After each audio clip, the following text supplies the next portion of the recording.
Warning! This podcast contains amazing content and strong language. 3, 2, 1. Oh, sorry, I was a bit early on the clap. And you're the producer. Can I just EQ that clap really quick? I think Shut the the mix was a bit off.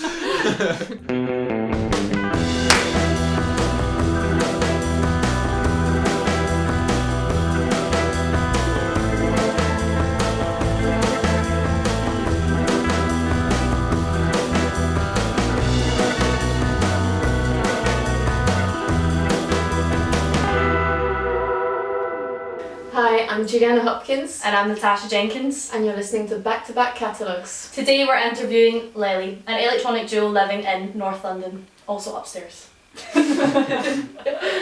So, can you tell us your names and your role in the band?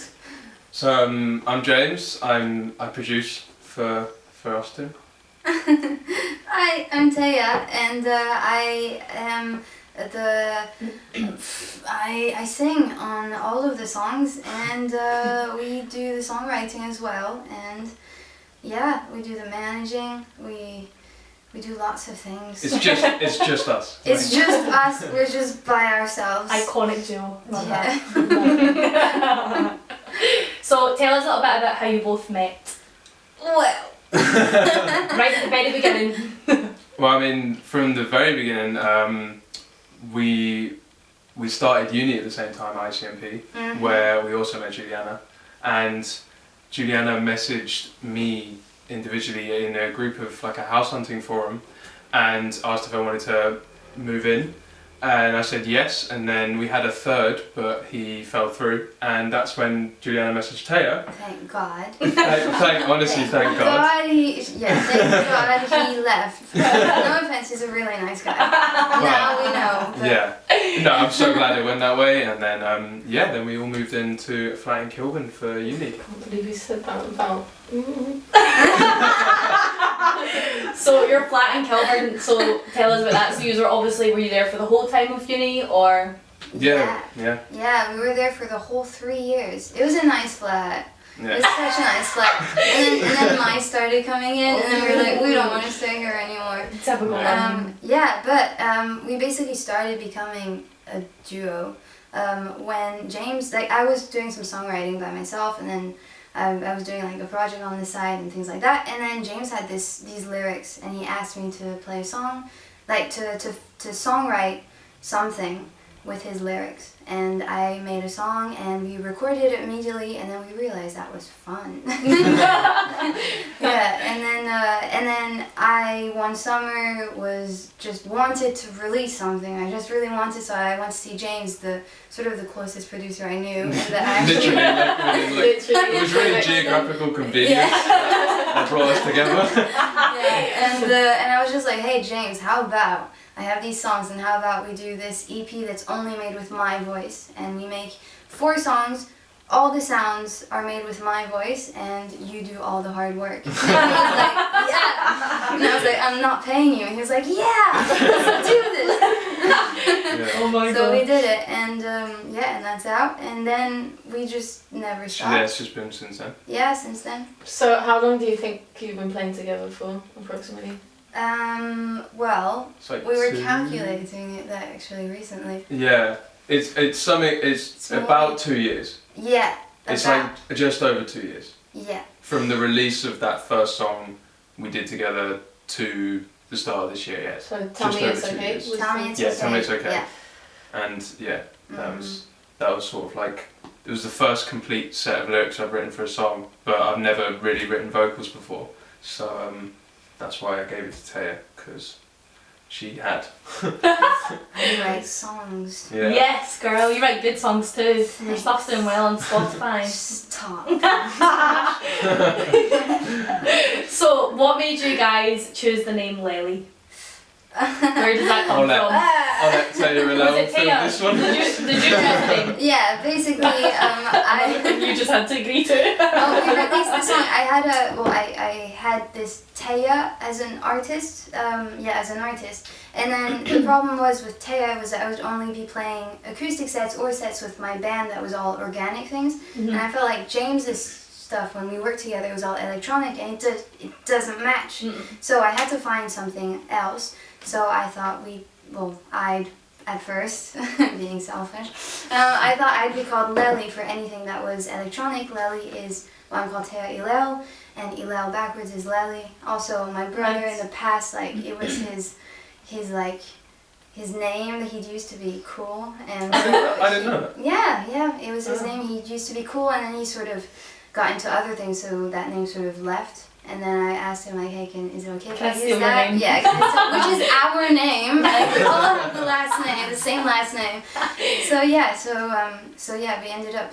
Well, I ended up calling myself Lelli, and then with time, we sort of realized that all the songs Lelli would put out was with James. So in 2021, we announced the world that Lelli was a duo.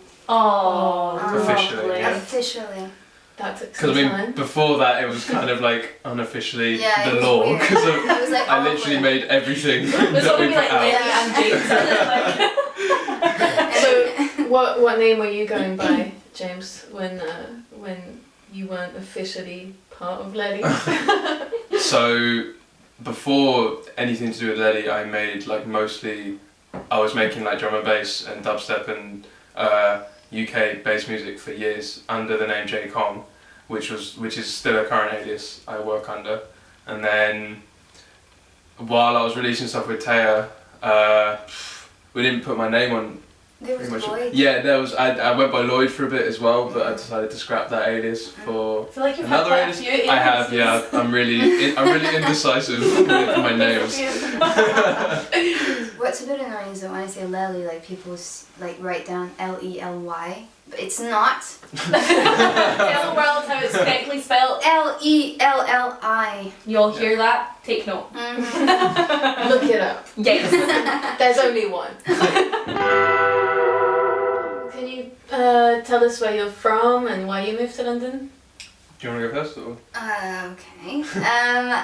So where am I from? I'm from France, born and raised, but my mom is American, hence the American accent. There, and then I came to London because after high school I went to America for university and I hated it. You hated Not where okay. specifically though? No, not hated it. No, not hated it. No, I didn't hate it. I just didn't feel comfortable there, and I couldn't see really a future there. So I also knew I had to do music. I just knew that was my thing. So I found, well, actually my mom told me about this uni called ICMP in London, and she was like, you should just try to get into it, and I got into it. The day I learned I got into it, I cried, and I never cried, So you preferred Kilburn to New York? Doesn't everyone like? Yes, I guess I did. But yeah, and I got accepted into the songwriting course, and I've never regretted it since. That's good. What about you, James? I'm from England, as you can probably tell. But I was born in South London, and then when I was very young, my parents moved to Surrey, where my dad grew up, and so I grew up in Cranley. It's a fairly big village in Surrey, and I studied music in college, and obviously played a lot throughout my life. And then when I was deciding where to go to uni, I had a few options, like BIM in Brighton was one I visited, and then ACM in Guildford, but it was a bit too close to home. It felt silly to go somewhere that was half an hour from my house. And my dad, working in the industry, has personal links with ICMP as they're part of his organisation, and so it was kind of obvious that I should try and go there. And yeah, so then I went there. Yeah. Very nice. So you spoke a little bit about you said you were doing music before, and I'm sure both of you were, but can you tell us what got you into music? What made you realise that music was going to be your path that you wanted to study and then take on to after you graduated? What started it all off for both of you? So my parents are both musical. My mum plays the cello and she played in orchestras for years, and my dad's in quite a few bands as a bassist. and so they were quite keen on getting us all into music from an early age. So I actually started on the cello, and then after a few years I found the saxophone and kind of fell in love with that, and then I was classically trained up to, I think it was like grade 7, and played in a lot of orchestras and a lot of jazz bands throughout the years, and then I sort of just fell into the bass through the guise of my dad, because I was like, I want to be him, and then so I was like, okay, I'm going to learn the bass guitar, and then I just got really into electronic music when I got to sort of end of secondary school, college sort of thing, and I was like, this is where I want to go. And so unfortunately I've lost all of my classical training, and all of my theory is just gone. So that sucks. It's so gone. It's so gone.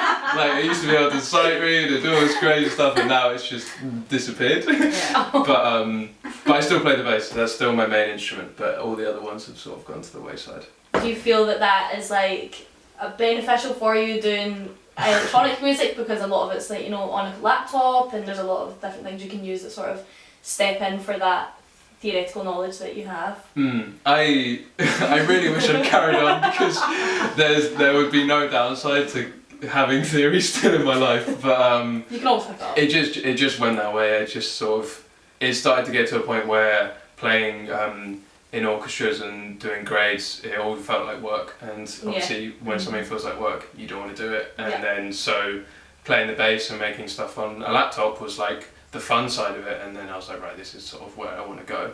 And so then when I studied music tech at college, that was sort of where I learned to start producing electronic music properly. Yeah, it gets heavy. I feel like classical music, when you get older and you decide to go in different ventures of the music world, it does get very heavy to try and do them both. And especially when you have like teachers and like composers and like conductors and everything, and they're all pushing you to like get better, because they're like, you can do this, and it becomes very like, it's like whiplash, like it becomes very. baby. Also, my teacher died as well. What? I didn't know that. Yeah, my saxophone teacher died bless. quite late into my saxophone career, and so it sort of felt like a natural ending point for that, because she taught me since I was in year 3. So how old is that? Like what? 8 or something like that. So she taught me from then up until like 13, 14, and she died of cancer, and so it kind of felt like a natural ending point. That's sad. It was very sad. That's So sad. Yeah. So on that sad note, Sorry, I didn't mean to bring the mood no, down. we haven't. We said that it's brutally honest on here. You can say what you have to say, even if you think that people aren't going to like it. It's not always a happy ending. Never is in life. So neither do the stories have to be. Well, me, basically as a child I was extremely shy, but like awkward with people and so on, and my mom's best friend, who still is, was like, hey, my daughter is actually in this program where this guy, it's like this on-off, it's called the On-Off Association, and this teacher sort of teaches children how to play several different instruments, and then he puts them all into different groups, like bands, and then in each band you get to choose what songs you want to play at the end of the year, or like throughout the concerts, and then you get to choose which instrument you want to play on each song. Ooh! Yeah, no, that's smart. It was so fun, and it was like you could choose any song you wanted, so it could be like Katy Perry, and it could also be Queen, it could be anything you wanted. And as long as your bandmates were okay with it. So yeah, I went into that, and I am always very much into proving that I'm good at what I'm doing. So the first class I did, like my teacher was like, yeah, the person who was there before you, like she was so bad at like playing, at like doing the exercises and all, and I was like, okay, alright, I hear that. So he showed me what's this? Everybody Needs Somebody by the Blues Brothers. I can't remember the song, whatever. But anyways, the next week I had it on point, and then so like piano wise, I was really good. No. You can say that. I wasn't really good. I was doing fine for that song. And then the one hit wonder. Yeah, exactly, the one-hit wonder. And then my band chose Rehab by Amy Winehouse, and they chose me to sing because we all had to sing one song. And then we sang it, well, like we practiced singing it, and immediately it was like, oh, you're all right at this. Like you could do this. And so yeah, then I sort of, you know, you always love it when you're good at something naturally. Of course. So then I started loving to sing, and then I sort of had a crush on someone that was in that association that was like playing music all the time and was like writing music as well. And so I started writing music. Sort of like I started playing guitar and writing music on the guitar to show him, you know, try to be like, hey, I can do this as well. Do you want to like talk? Do it together. Yeah, and then that never happened. But I started writing songs, and I started seeing how much I like writing songs. And then I totally lost my piano abilities completely, and I just loved playing guitar and writing songs, and so that just became my main thing. Certainly as a teenager, just so many emotions, and just at nighttime just writing all those emotions out. And so then yeah, I really liked writing music, and that was my thing from then on. Amazing. Nice. But you play bass as well. Only Blues Brothers songs. No, well, like we played everything. Like I played drums as well. I played violin at some point, badly, but I did have the violin in my hands at some point. Yeah, I did play bass. That was fun because it was cool. I think I liked it because it looked cool. You know, to be a girl playing bass, that's cool. That's cool, actually. Yeah, and that, astonishingly enough, it's easier for me to take again, like to use the bass than a piano. Really? Yeah, maybe it's because I play guitar, maybe. Yeah, well, there's similarities there. Yeah. I guess like the muscle memory with your piano is what you think like would kick in. Yeah, probably. Maybe. Yeah, I hear you playing bass in the bedroom. I play bass occasionally Yeah, for she's some gonna other be projects. Yeah, she's gonna She's shake gonna her take my spot. job. Your one job. Oh no. That's why I've started singing, to take your job.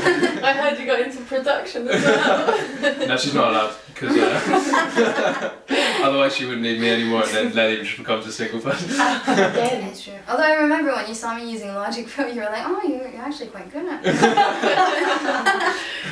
Oh my god. Just to go back to what you actually said before, you said it's good when you realise that you're naturally talented at something. Both of you, with music, do you feel that regardless of how much you learn and get taught, if you're good at music and you decide to take it on further in life, it's because there's just something in you that's musical? Yeah. Do you believe that it's like it's in your body, it's in your build up, your makeup to do music? Do you feel like that's something rather than like you have to learn to then be good at it? Like you can be naturally good and then you can play on those talents. What do you both think? Because you've obviously been trained up classically and then you've gone into different types of music, and then you've started up and you've realised that you are naturally good at something, and then you've went with that and progressed it further. So what do you both think on that? Do you think that there is something in your body that's just you've got it, or you've got it, you don't if you don't? I think it's sort of a bit of both. Like I think you can definitely see it usually when someone's musical in a family, their parents will be musical in some sort of way. But then, you know, obviously when you learn on top of that, it just sort of creates a natural like rhythm with it. But then, you know, you hear about a lot of people who just sort of, no one they know is musical, but then they just work really hard and then, you know, they get through on this one thing. So I think it can happen both ways, but I think there's definitely an aspect of you. Something in you. It's in you from the beginning, and then you're just bringing it out. How have you coped with lockdown as a band and as individuals as well? Awful. Yeah. But actually, surprisingly, lockdown's been. It's just because we live together. Like I feel like 100%. if we didn't live together, it would have been a nightmare because we wouldn't have been able to produce or record. But I mean, we live about 10 feet from each other, and we record and make everything in my room. So if anything, being stuck inside for a few months, we were very lucky to sort of... A year? A year. We're very lucky to sort of have had that time to actually work on stuff properly, Did we make the EP during the lockdown? No, we didn't. Oh. we sort of released it. No, we didn't. I don't think it was anywhere near the lockdown. Oh, Was sorry. it? Never mind. Sorry, Never mind. like that. Although we're working on an album that we made during the lockdown. Yeah. Oh, a wee plug for yourself. Yeah. Feel free to do that. But Anytime you want. we did make some music during the lockdown, but it wasn't fully under Yeah. Lelli at the time. It was Oh, right. it was for my solo imprint, and Yeah. we released 2 songs on that That's true. during lockdown. Yeah, it's just the lockdown. Plus, we graduated, so we didn't have anything to do with school Yeah. anymore. So it's like, what are we going to do with our time? And Write music, yeah. just write music, just constantly, and produce it. Like it's always satisfying to Yeah. just like have Yeah. a portfolio. It's really nice. It's good, it's important, for sure. So, the next question here we've got is, who are the bands or artists that you've been listening to a lot of recently? Should we talk about Eliza? I would love to talk about that. Of course you would. So ages ago, I remember I was watching a YouTube channel called Colours, which is obviously like massive now. It's a Belgian studio, and I saw an artist called Eliza did one, and I was like, oh, I really recognise this girl, and it turned out it was Eliza Doolittle, obviously the really famous pop star from back in a few years ago, and I was like, oh wow, she's doing like really edgy sort of R&B at the moment, and so got super into her, listened to her a lot. And then we met her, we went to a masterclass at ICMP where she was talking, and so we got to meet her and listen to her for a bit, and it was a very sort of schoolboy crush moment. It was so awkward. Yeah. Oh, it was so awkward. Like I didn't know about her, like even as Eliza Doolittle, and, well, until James showed me her songs. And yeah, she's amazing. And I think we started writing music. Not we started, but like at one point, what really made us is like writing songs thinking about her style. Yeah, because really thought about her. I just fell in love with it. Like and she does a lot of the production herself, and I just the whole album she put out, I think it's called A Real Romantic, is just amazing. Do you feel like it's written to you? I wish. I really wish. But Eliza, if you're watching, hit this boy up. Can you actually tell us about when you met her? So when we Great met story. her at the end of her interview, like not her interview, but like just her talking about her projects and all, it was really fascinating. And at the end, we could have the chance to just go talk to her. And there were loads of people before us that were taking pictures with her and everything, and we're just waiting in queue, like all like Nervous. like what's gonna happen. And then we just go see her and we say, oh, well, James says, and I do, oh, you're great and everything. And then she's like, oh, do you want a picture? And we're both like, no. And what did she say? And she was like, okay. oh, okay. Okay. Obviously, we were probably the first people to say no. Yeah. And we didn't even ask. She asked us if we wanted one, and we said no because Yeah. I'm not a big fan of photos a lot of the Yeah. time, and so and then it was sort of like, oh, okay, and then we walked off and said bye. But You're So, different. You're built different. She's probably like that. Probably remembers you. yeah, you never I know. hope so. You're the one that didn't want to pick. And then along with Eliza, I'm obsessed with this band called Beach Bunny, and they're sort of getting really big at the moment. He's and so obsessed. They're a female-led sort of like indie punky kind of band, and I love them so much. I was meant to go see them in April, but obviously Sad that's not times. happening. But yeah, they're probably my favourite band at the moment. I can't get enough.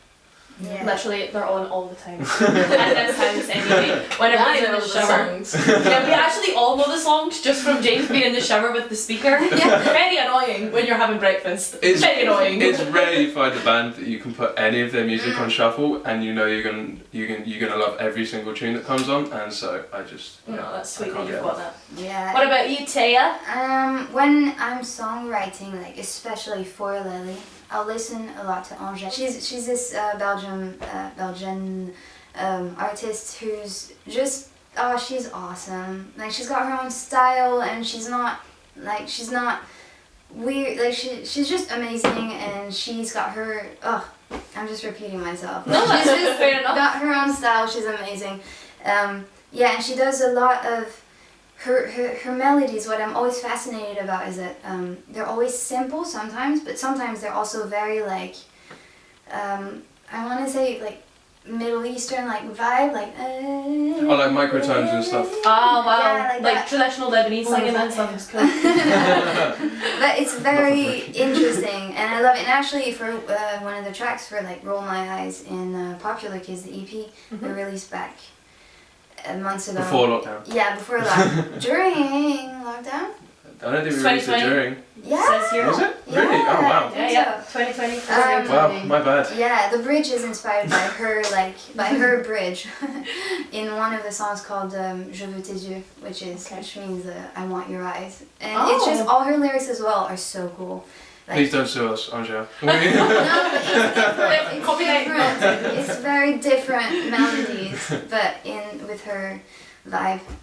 There's James Blake as well. Yeah. James Blake is Melody-wise, big phenomenal. inspiration. He's really great. Yeah. Oh, yeah. On he's piano really as well, on keys, like fab. Especially for me, he's a really big he's a really big inspiration because, like me, he started making dubstep music. That was his original sound, and so Oh, really? I didn't know. yeah, all of his more popular stuff is all influenced by dubstep, and he's released on one of my favorite labels called Deep Medi, and so like I feel a lot of sort of twinning with him about that because I still make dubstep now, and that's sort of what I try and bring to our music sometimes. So it's nice to take inspiration Yeah, from it's someone really like nice. him. So, do you each have a favourite or funny memory together, either musical or non-musical? So there's this funny bit about how James at one point, like, he had this thing about eating a bagel at exactly the same time every single day. So it came to the point where whenever we'd have a session, he'd be like, can we please take a break so that we can just, so that he could just eat a bagel. And we'd have to take a break so that he could eat a bagel. And then he came onto a joke where we have this song called New York. It would be funny if during our live sets, while singing New York, he would be behind me just eating a New York bagel. In there. I like to see that. Yeah, me too. For sure. Yeah. I hope it doesn't make me sound too weird. Like, it's just, I like to eat some things every day, and I go through cycles, and then I like to eat at the same time every day. So it's just so happened that our sessions overlapped with my eating time, and James gets very bagel specific. Precise. Yeah, precise with times. I feel you. And there's another thing where I have this thing where I breathe in too early when we record a vocal thing. So I'll be like, and it was just like every time James has to remind me, like, Tess, stop breathing so early. Like, it's not okay. It's not Hold your like, we're breath. just wasting, we're wasting studio time. Not in a mean not way. studio time. We're not obviously. paying for it. That's true. You're wasting James' room time. Yeah, I'm wasting James' room time. But yeah, that's probably the funniest bits, I'd say. Yeah. Well, I yeah, guess- because I mean, sometimes it's a big gap. It's like a good 2 bars before you start singing. So when you get to start singing, it's all off key or something. But like, It's not all no, of yeah, Savage. Can't believe you said that, James. it's not all off key. I Alright, can't believe you alright. said that. Okay. So do you ever fall on like hard times as a band, or do you feel like giving up, and how do you deal with that if you do? Every day. Well, again, it was a secret. No, we don't. We have. I don't know. We're quite. I wouldn't even call our disagreements. It's Yeah. more like one of us has an idea that's different, brings it up to the other, and then it's solved. I don't think we've ever had an argument. Yeah. No. Yeah. You're both very civil with each other. Mm. Yeah. Respect. Yeah. Really respectful. The most respectful people in the house to each other. Yeah. But Like, the biggest thing for us, I'd say, but even like in general, is just if we don't feel like playing, just say it. Mm. You know, because it's just such a waste of time. It's meant to be like music is meant to be fun. You know, the day it doesn't become fun, then it's work, and you might as well not be doing it. Yeah. Actually, I mean, it's good to work, but yeah, it's just say it if you don't feel like doing it. Like, it's just be open. Yeah. That's the biggest thing. And it's only the two of you, so. Yeah, it's really easy to rearrange sessions because we live together. It's in my room, like it's fine. It's down the hall. Yeah, exactly. And there's no way I can hide. No. Be like, James, I won't be there for the next 2 weeks. I'm stuck in traffic. I'm in hospital. Yeah, there's not really any excuse to be late for a session. No, and, it's such a thing. I go to the point where if she's like a minute late, I'll be shouting throughout the house like, you're late. I guess that's a blessing and a curse. You can never escape him. And it's not the studio. You're technically always in the studio. Yeah. I always try to save my being late, like being like, I was actually making coffee. For you. And then she tricks me because then she's like, oh, do you want a coffee? And of course I want a coffee. So then it's like, I'm wasting time. Yeah, maybe. So then you're also late. Yeah. Yeah, exactly. And then she makes me late, and then what standards can I late hold to your anything own bedroom. I know. I'm just a wreck. It's alright, at least one of you has to be a mess in a situation like this. I know. You just have to.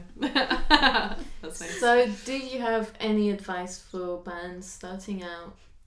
Well, again, the openness thing. You have to be open. I think biggest thing, I would recommend it to all bands out there, no matter what.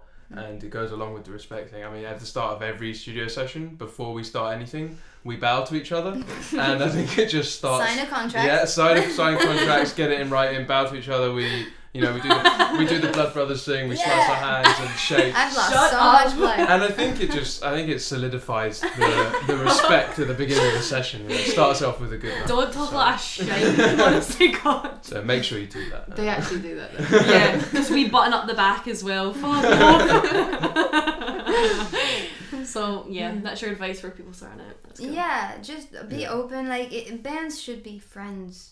Yeah. No, but it's true. Like, no, it is true. Working together, it should be a friendship thing. Like, absolutely. I don't know. It's I've been in cases where I've had to write a song with someone, like just some random person, and it never starts off with, okay, let's start with this chord. It never starts off like that. It's always like, oh, so what are you? Like, what do you do? Tell me. Like, and then we have a laugh, and then okay, now we're chill, we're friends. Let's do this.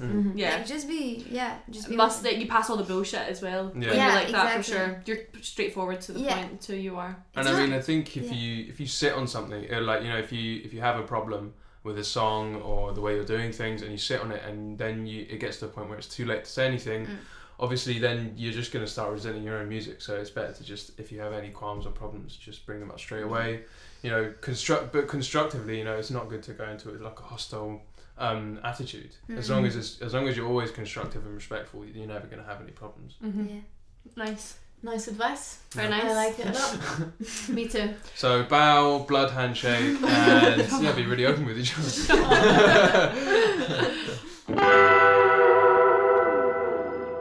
Can you tell us about your gigging process? Who books the gigs? How do you get there? Blah blah blah. It's so weird. I guess it's a bit of a shit question because of COVID. No. But like before, we were.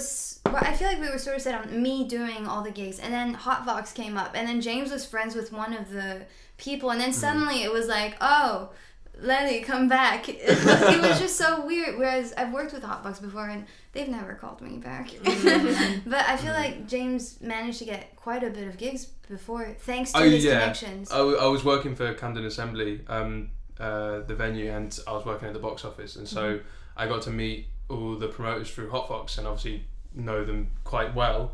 And so obviously when they found out I was in a band, and then they were like, oh, well, we've met you before, they decided just book us a bit more again. But it was cool. I can't really take any credit from all of that stuff. It's pretty much all Taya. Like she smashes it with like sending emails and contacting people and organising stuff. It's like, don't give the credit. See how civil that is. It's not me. It's not me. So respectful. So respectful. Weirdly enough, our first gig, it was, so my stepmom, she's a dentist.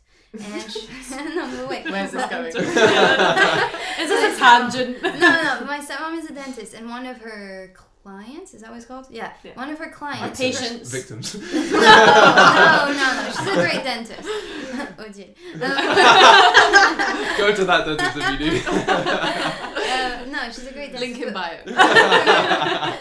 One of her what did we agree on? Patience. Patience, thank you. One of her patients, basically, her patient's daughter, okay, lives in London and organizes events. But basically through that connection of my stepmom's, I can't remember the word, client's daughter, we managed to get this gig in this really cool venue.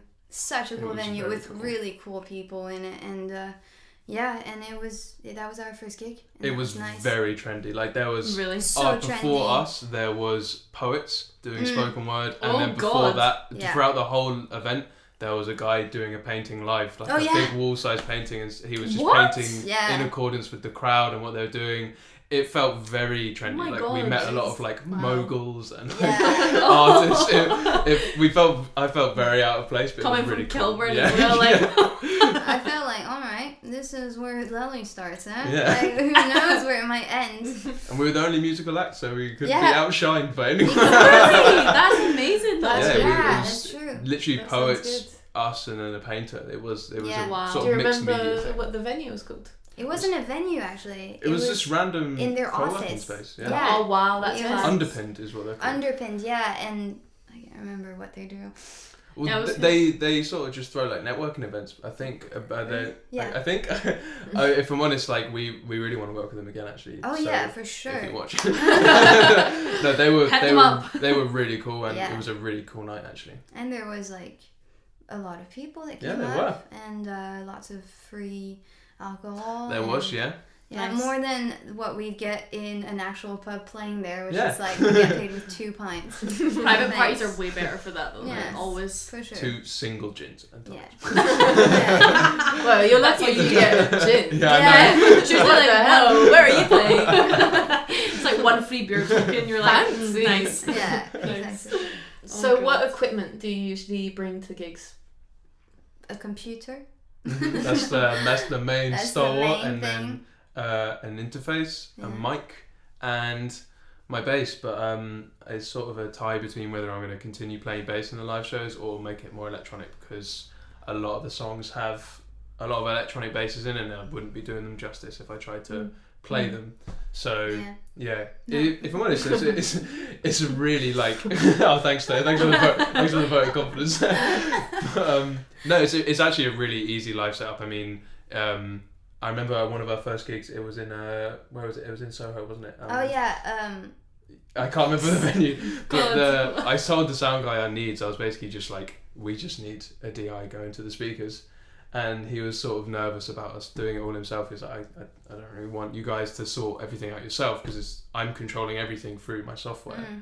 But it all turned out fine, and he was very surprised at how sort of well tight it was with everything, because I'm sort of affecting it all within the software like real time. So do you think we're really easy when it comes to gigs? Yeah, we have a really low equipment list, really cheap. We don't even need a sound engineer. Just one rucksack with no sound engineers. Yeah. They don't even need a gin either. They'll be fine. No, we do need a gin.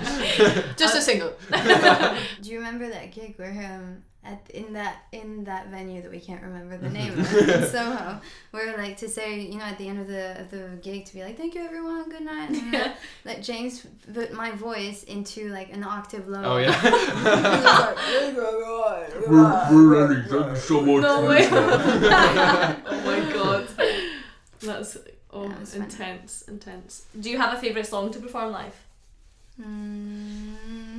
Well, it so depends, because right now, like at the time when we used to play, we had Roll, which personally I loved playing that song. It's a very fun But song. now that we've worked on a whole new album, we have like 10 new songs that we're ready to play, and for me, like, I can't wait to play some of the songs that are from that new album. Yeah. That are just like pumping and...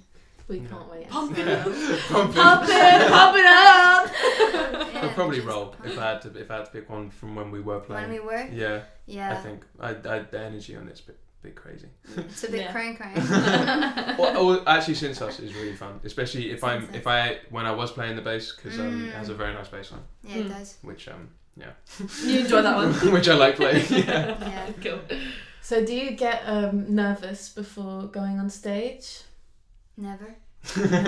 How do you? No, that's not absolutely. Yeah, you got nervous so before nervous. this interview. I always get really sweaty. Like, I always get sweaty. How do you So deal annoying. with that? With nervousness. Well, me as a human being, whenever I'm nervous, I say weird things, which happens that often the audience likes. So I'm like, "Hi guys, we're Lelli. Check us out. We're on Instagram and Facebook." Yeah, I usually do that. No, I don't know. Yeah, obviously we do get nervous, but it always helps to practice. We always practice. We always know our stuff. Yeah. My biggest problem is learning the lyrics. Mm-hmm. We're always every single time we've gone to a venue, like in the tube, I'll be practicing my lyrics. Oh, bless you. And James We'll will be be reading yeah, we'll lines be in a reading. film. That's so cute. It's a bit. Actually, it's not. Of course that's you would be true. like that, like a That's true. perfectionist. Yeah, but it does get a bit nervous. The most nervous I've been for Lelli was that first gig, where it's like, it's just, first of all, because I was never, usually when I would be playing before, not for Lelli, I'd have a guitar in my hands. Yeah. And then suddenly, I know what you mean by that as well. Yeah. And suddenly I'm just there with nothing in my hands. You feel Just this mic. naked. You feel so naked, and you have nothing to hold on to. Mm-hmm. And also, I'd also play with a band, and there would be 3 other people behind me. Yeah. Whereas there, it's just James behind his desk, and everyone's looking at me. Yeah, and I'm in the corner. They're not paying attention to me. Yeah, and I was very nervous for that. And also my tights got like broken, so No, that's cool. That's a it's vibe. cool. But it It's wasn't. sometimes cool. Sometimes. It's cool on Depends stage. what type of Yeah. ribbon. I personally love it when my tights get ripped. It just gives that sort of edgy vibe that we're going for. Going back to that though, like being on stage and as a singer, like coming from playing with a guitar and then singing on your own, Yeah. you do feel really naked, and It's- it's very personal. Like even though I suppose you're going through a lot of effects when you're singing live, it's still very naked because your instrument is you. Yeah. You can't change it. Whereas with a guitar, you can change the tune, the tone, whatever you want to change on it. But it's your voice, so you do. I totally get what you mean. It is. It's a hard thing to do. Do you dance about on the stage? Like, what do you do? Like, walk about? What? Oh, it's so weird. It's so awkward, isn't And I it? get so awkward. Like, I don't know. Like, obviously I move around. I don't know. I can't remember what I do. I move around. God, that's sad. I can't remember what you do. No one's done So it for long a ago. year. But also I just can't remember because when I'm on stage, often I'm just like. Zone out. I don't know Yeah. what Close to your do. eyes and. Yeah, I turn around actually. I have my back to the audience. I'm just staring at James like, James, are they liking this? No, that's not true. But I don't know what I do. What do I do? I know I walk. I think you look cool. Like I Yeah? think you put too much. I think you look cool. I want to be Aw. like proper cool. No, but I want to be like Billie Eilish cool. It's like, yeah. Yeah. But I guess I'm going to blame it on the venues we've played. Yeah, it's all their fault. They're all too small for us right now. There's not enough space to run around. Yeah. Oh, no, definitely. That was very sassy. Wasn't it? Sassy. I know something I do is a lot of like I bend myself. Nice. Nice. Sexy. That's like a very cool move. Can you do it again?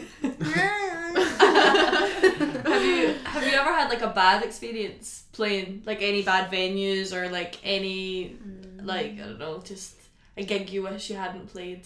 Yes. I come on, you must remember that Oh one. my It was God. in like In the bar? it was in like a members club. And What? Private members club? Yeah, it was Oh, like a that private was so members club. bad. And there was probably like 5 people in there, and No. because it wasn't a venue, it was a members club. It was literally like a bar where you had to be a member to get in. That was so They bad. the speakers didn't work. We Yeah. were coming out of one speaker that was like really bad. No one was in there. We were destined to play like twice, but we just told them we weren't going back on. They like it was But it was just- horrible. I think maybe the promoter sort of wanted music playing Yeah. and just took anyone. Like maybe Yeah. they expected us to be playing like chill acoustic music. Yeah. Maybe. But there was just also the people in there were just not they weren't healthy people. Like they didn't want to hear it. They didn't. You could tell they didn't want to hear us. Yeah, they were just expecting to have like a calm night with the boys and sipping on their beer. Which club was this? It was in Soho. I can't remember. No, it was near Trafalgar Square. Oh, my bad. It's the theatre. Yeah. It's on top of a theatre. Did you have to go Probably through an old theatre? No, it was new. It was brand new. It's really small. It's called like the bookstore or something. The book club. I don't want to name it. Name and shame from James here. It wasn't. I don't think it was that. I think they booked us. Yeah. I think they booked us like wrong. I don't think they were expecting us to perform like that, and so it was just not a good night. That was such a bad night. Yeah, it really wasn't good. And that was our second gig. Yeah, it was. Yeah, it was quite disheartening to be like, is this what it's going to be like? And when it comes to like the servers coming in front to show like the waiters, to show how they were there for us. It's like, thank you, but awkward. Why are we here? Like, why? I don't want to be here. That was so bad. I forgot about that, James. Sorry. Sorry to bring it back up. We'll move on. Yes, quickly, please. Are there any local venues that you guys recommend? Well, local to us right now, or like just hard. London generally? Like, I mean, Camden Assembly, obviously. I love that venue. I spent so long working there, and it's just. I love it so much. You can always get your coat in for free when James is on the door. Yeah. Just saying. Just say Back Catalogues. Yeah. Had 20% off of the bar as well. I can't promise that. Just put it on James's tab. You can try it. Many a nights of a safe free coat with James. It was great. Yeah, I mean, I'm not really sure. We've only lived in Wood Green where we're at now for a short while, but if we're talking just generally London venues, Alexandra Palace. Yeah, that's near us. I mean, yeah. When we played there, it was. There were 5 people in the whole palace. That's the club. And we're all servers. I think XOY is one of my favourite clubs in London. It's really good. It's actually run by the same company as Camden Assembly, but I'm not just trying to plug that. That sounds like a plug to me. Printworks as well. It's a very different vibe to a lot of venues, but it's just massive, and it's like nothing else. It's just amazing. Aye, good. If you like your electronic stuff. I'd say I really like the what's it called, Hoxton one that we've played at. Hoxton. The Underbelly, that one. The underground, it's so beautiful. That was cool. That you go downstairs and it's just, we've played as well. Yeah, we played there. Yeah. Oh, sorry. Yeah, we played there as well. It's so cool. Yeah, it was really cool. And the stage being on the corner and you have like the view on everyone. Mm-hmm. Yeah, that's nice. I find it, and the lights and the vibe I really like that place. I like it when venues like make an effort to have a band that will feel comfortable like in a place like that, rather than have like a shitty stage that's half a step up with one speaker that actually works. Yeah. Shout out to that private member's band. You were shit. We're not naming any names. We're not naming names, but you were shit. There was one venue that my other band I was playing at. And you have another band? Maybe. But yeah, and we had played there, and a week later Lelli was meant to play there as well. Mm-hmm. And so that night was such an awful night. Like, first of all, no one was coming, and we had to like get a deal with the barman in order to get a discount for being an artist on beers. It was so bad, and also they had no speakers. Oh, was it the Lighthouse? So I guess it's a name and shame episode of the podcast. We'll put that out. But as soon as we finished that gig, I texted James. I was like, "We are not playing next week. I remember. I am cancelling the gig. Like, it was so bad. Oh god." Yeah.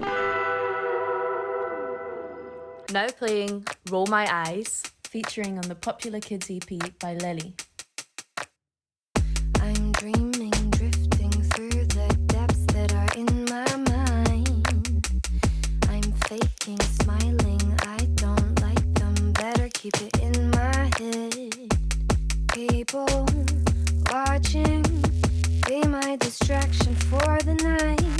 Asking, pleading, searching for someone to catch my eye. How wish that I wasn't here with you. Gotta go, do that thing that I need to do. Entertain me, you got me with the invite, so just take me in a conversation that will make me like you more. start to roll my eyes. You got me with the invite, so just take me in a conversation that will make me like you more. Before I start to roll my eyes.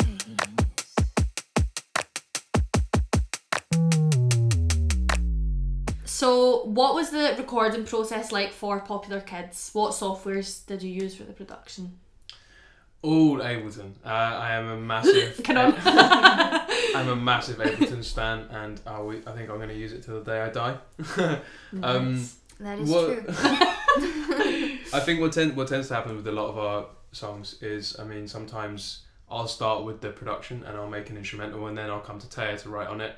Or sometimes she'll start writing a song on a guitar and then bring it to me to produce into our style, because I don't know, it's good because it makes our unique blend of sort of like, what I think is a unique blend of like Taya's more traditional songwriting and melodic like structures with my sort of like growing up and making underground music. And I think it's good to sort of mix those things together. Absolutely. Yeah. It's crazy, like what's also cool about the production of it, like for example Effortless, what's cool is that but sometimes we just write a song, produce it, and then we're not happy with how it ends, and so we're just open about it. We're like, we don't like it. Yeah. It's not gonna work out. So Effortless went through what, I think it was four. I think it was four different styles, and not even just little changes. Yeah, full on like, different songs. Yeah. So we it was drum and bass, and then it was hip hop, and then it was like psychedelic chill out music, and then it went back to hip hop, and then it ended up as this sort of R&B. Like, but that's what I like. I like that. We don't mind changing because it's good. I think it's like a bit more flexible. Yeah, when it feels like it's the one. Yeah, we know. We tend to know like when it's done. But I mean, it was all recorded in and produced and made in my bedroom in Kilburn. Hence the cover of the EP is us looking out of my bedroom window because very DIY indie sort of vibes the there. cover art for that. Oh yeah, he's a great artist called Don't Do Dull on Instagram, and he's really amazing. He did some stuff for a lot of people in the garage scene, and he's just really great. You should check him out. Yeah, Don't Do Dull on Instagram. He's amazing. So did you play bass on the Popular Kids EP? I did, yeah. I think on on Reload, Since Us, and yeah, that's it. I played bass, and then the other songs have like synthesized subs and stuff. But, cool. I quite like how sometimes we can incorporate real instruments, and then other times it's solely electronic. I think that's nice. It pumps up that mix that we have. You do have a really nice combination. I think like you've got you're an amazing lyricist and vocalist. But then like with the techno electronic stuff is like, I keep saying techno, but it's not electronic stuff. It's so beautifully put together. It's like a I don't want to say a better Sylvan Esso, but I think it might be. Oh, don't. Thank you. Don't do that. I swear, because no, it's not, because I mean her lyrics are good, but a lot of the time I'm like, that doesn't even make fucking sense. Whereas your lyrics do make sense, and also what we got coming up. like, just wait for the release. But no, I do honestly think that, and I think that it's really important that you've got that really great mixture of having a really talented lyricist and songwriter, and you do great vocal melodies with another great electronic. Oh, you're too sweet. But I have to say, the lyrics, James and I work on it together. Yes, we do share. You're both good lyricists, share so the lyrics. That's really nice. Yeah, you're both good lyricists. So Roll My Eyes, the single version, was released by the French label Kitsune, right? Well, as a matter of fact, Juliana, it was.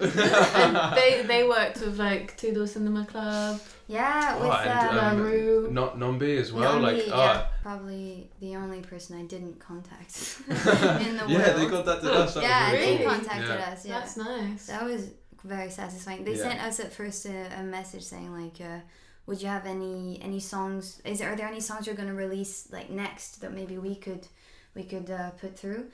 And we didn't have any because we had our like plan, of releasing an EP, like the first 3 singles and then the EP and so on. And we just told them the truth, which is no, we don't. And then they took ages to answer us, and we got so freaked out. Like, what if we missed out on the best opportunity ever? And by the end, they just sent us a message saying like, how about we re-release Roll My Eyes? And and then it just Yeah, it that's went, definitely like, our best performing song, I think. Definitely. That's really cool. That is very, very cool. Very cool. So, do you guys have like any funny stories from the recording of Popular Kids? It's too many. It really is like. It was Bloody comedians over here, all right, no worries. But I mean, when you're in that kind of environment, it's not like we're not going to a professional studio to do it. We're literally just in my room. It makes it a lot more fun because there's always like something happening. I think my favourite story from it is probably in Roll. There was a point where we were getting really hyped up about the recording because it was obviously like one of our favourite songs. Yeah. And just before Taya started singing, I sort of screamed like, "Are you ready? Yeah, yeah!" And I'm ready.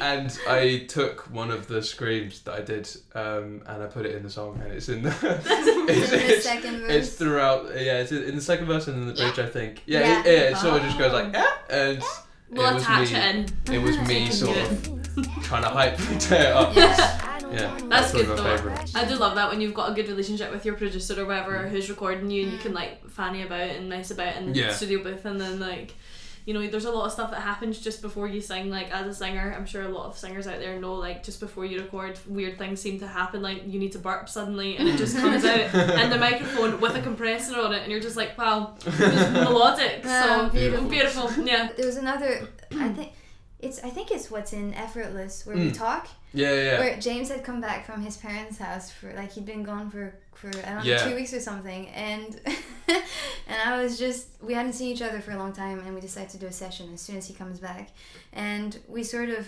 try to do what normal friends do, which is like, James, how was it at your parents' house? And he was like, yeah, it was fine. I was like, cool, are we done? Are we done catching up? Are we done catching up? Go? Can we actually get starting? And we were actually recording, like the mic was on, and we kept that. It's in the song, it's in the beginning of the song. And so we have it in Effortless where I'm like, are we done catching up?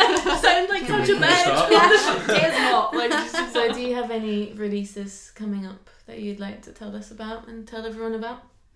Absolutely. We have our first album coming out. It's 10 songs. I think it's probably the biggest amount of work I've ever sat on before without releasing, and I think it's sort of just a culmination of like what we enjoy making. I'm really happy if that's going so far. I really can't wait to release it, but and we have a cool plan sort of like to release the 3 singles. We want to like add something special to each of them, which I'm excited for you. I'm excited to hear it. It sounds interesting. 10 tracks, that's a big amount of work, guys. It's killing me. It's actually like no, not in that way. Like I am so used to finishing a song and then being like, right, I'm gonna put it out next week. To just be sat on that many songs, it's like it's definitely a learning curve. I'm sitting on my hands at all times. Definitely getting itchy for it. But we're all excited. We're so excited. Everybody out there that's watching, we actually know all the songs by heart. But they're through my walls every day. Literally today, I think I gave James a really angry message from the kitchen, and I was like, I can hear you through my headphones. It was very passive. But I love him singing all that. The same 2 seconds of loop of the song. There was. And it was like thumping on the ceiling. I was like, shut up. Sun. Like me as well, like doing the vocal sun. Yeah. We sometimes have music in every room in this house, and everybody's doing something different. The studio's next door, and sometimes you'll hear like Jimmy there, James in his room, Taya in her room, you're in your room, and then there's like music, all different music happening. So our house is chaos. It's a really cool house. It's a cool house. I mean, just like our home studio. We're so headband, right? No, definitely not. But I think that is all we have time for tonight. Yeah. So thank you very much. Thank you very much for being having on. us. Really I'll probably see you in the kitchen in 5 minutes. Yeah, we're gonna go chill out. Movie night. Movie night. Yeah, finish Harry Potter at long last. Yes. Well, make sure to check out Lelli on all platforms and Spotify and social media. It's Lelli, and it's Lelli Music on Instagram. And on Facebook. We'll add it to bios and where we can on said platforms, so you can also find Back Catalogues on Spotify, Apple Podcasts and YouTube. For the video versions of all our podcasts, they will be available on YouTube when released. And feel free to email us at b2bcatalogues@gmail.com with any queries or if you'd like to feature on the show, and we'll get back to you as soon as possible. Thanks for listening to Back Catalogues. Tune in next Saturday, the 20th of March, for our episodes featuring Pete and Vinny Play. Thank you. Thank Bye. you. Bye.